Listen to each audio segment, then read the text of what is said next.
আমি তাপস বিশ্বাস, সহকারী পরিচালক, দুর্নীতি দমন কমিশন, সমন্বিত জেলা কার্যালয়, পটুয়াখালী। আর কার্যালয় থেকে নির্দেশনা পেয়ে এখানে এসেছি। তো যেহেতু এই বিষয়ে আমরা প্রাথমিক, সে যে টাকা আত্মসাৎ করেছে তার প্রাথমিক সত্যতা পেয়েছি, তো এই বিষয়ে আমরা পরবর্তীতে প্রধান কার্যালয়কে অবহিত করবো এবং প্রধান কার্যালয় যেভাবে নির্দেশনা দেবে সেই সেই অনুযায়ী আমরা আরো অধিকতর তদন্ত করব। তখন হয়তোবা আপনার যে প্রশ্ন করলেন তার উত্তর আমরা পাবো। তাদের সাথে আমরা যোগাযোগ করার চেষ্টা করেছি। খুব সম্ভবত তারা আমাদের আসার সংবাদ পেয়ে এখান থেকে চলে গেছেন, পালিয়ে গেছে। সেটা তো আমি বলতে পারবো না, এখান থেকে চলে গেছেন। সেটা আমরা অধিকতর তদন্তে সেটা আমরা দেখব। আমরা তাদের বিরুদ্ধে আমাদের আইন মোতাবেক ব্যবস্থা নেব এবং ব্যবস্থা নিয়ে আমরা সংশ্লিষ্ট বিশ্ববিদ্যালয় কর্তৃপক্ষকে জানাবো। বিশ্ববিদ্যালয় কর্তৃপক্ষ সে বিষয়ে ডিসিশন নেবেন।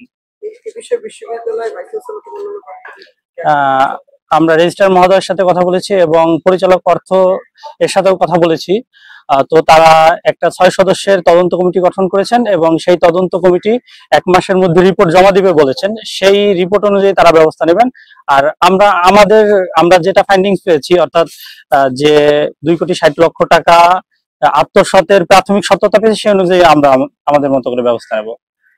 না, বিশ্ববিদ্যালয় প্রশাসন খুবই হেল্পফুল এবং আমাদেরকে সবসময় সহযোগিতা প্রদান করে আসছে এবং আজকেও খুব হেল্পফুল ছিল।